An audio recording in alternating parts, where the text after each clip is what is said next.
Jesus. Love you, Jesus loves you. Acts 27. Jesus.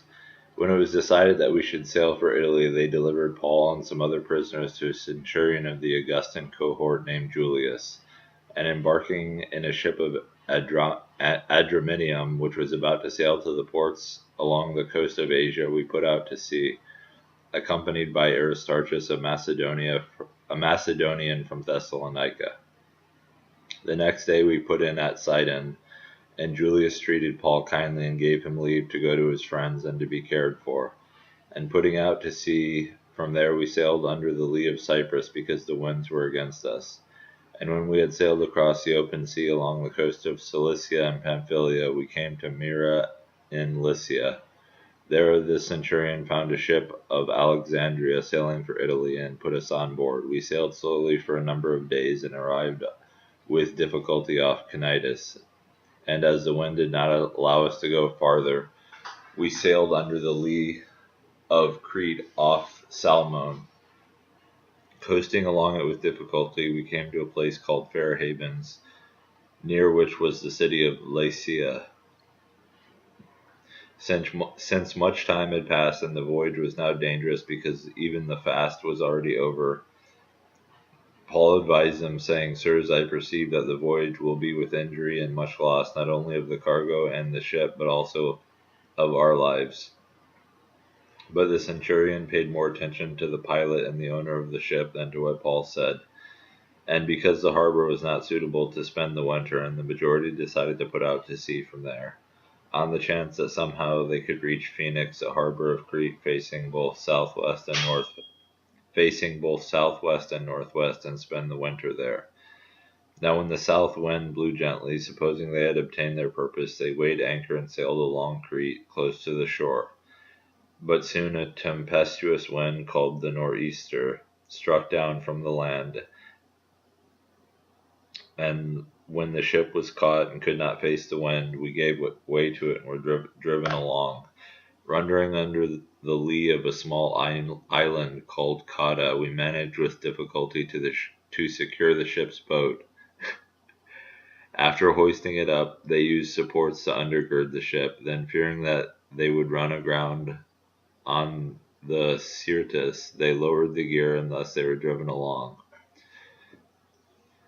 Since we were violently storm-tossed, they began the next day to jettison the cargo, and on the third day they threw the ship's tackle overboard with their own hands.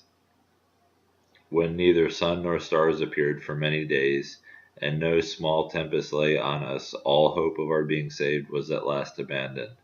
Since they had been without food for a long time, Paul stood up among them and said, Men, you should have listened to me and not have set sail from Crete and incurred this injury and loss. Yet now I urge you to take heart, for there will be no loss of life among you, but only of the ship. For this very night there stood before me an angel of God, to whom I belong and whom I worship. And he said, Do not be afraid, Paul, you must stand before Caesar, and behold, God has granted you all those who sail with you. So take heart, men, for I have faith in God that it will be exactly as I have been told. But we must run aground on some island. When the 14th night had come, as we were being driven across the Adriatic Sea, about midnight the sailors suspected that they were nearing land.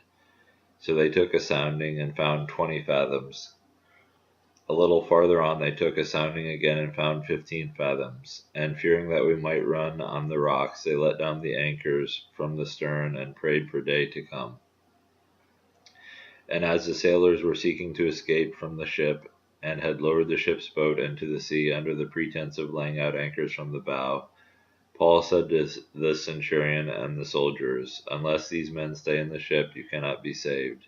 Then the soldiers cut away the ropes of the ship's boat and let it go.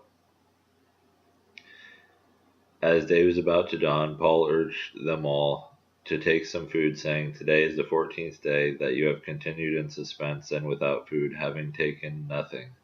Therefore I urge you to take some food, for it will give you strength, for not a hair is to perish from the head of any of you. And when he had said these things, he took bread, and giving thanks to God in the presence of all, he broke it and began to eat. Then they all were encouraged and ate some food themselves.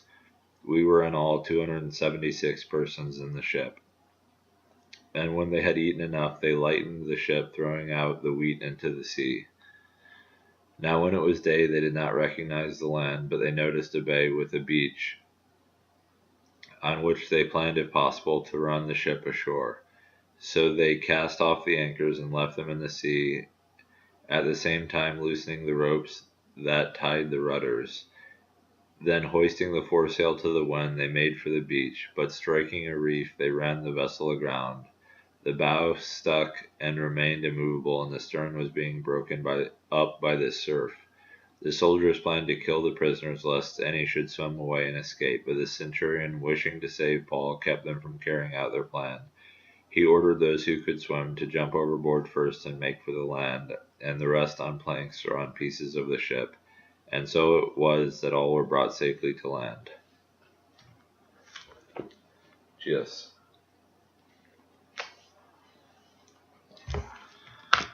Love you, Jesus loves you.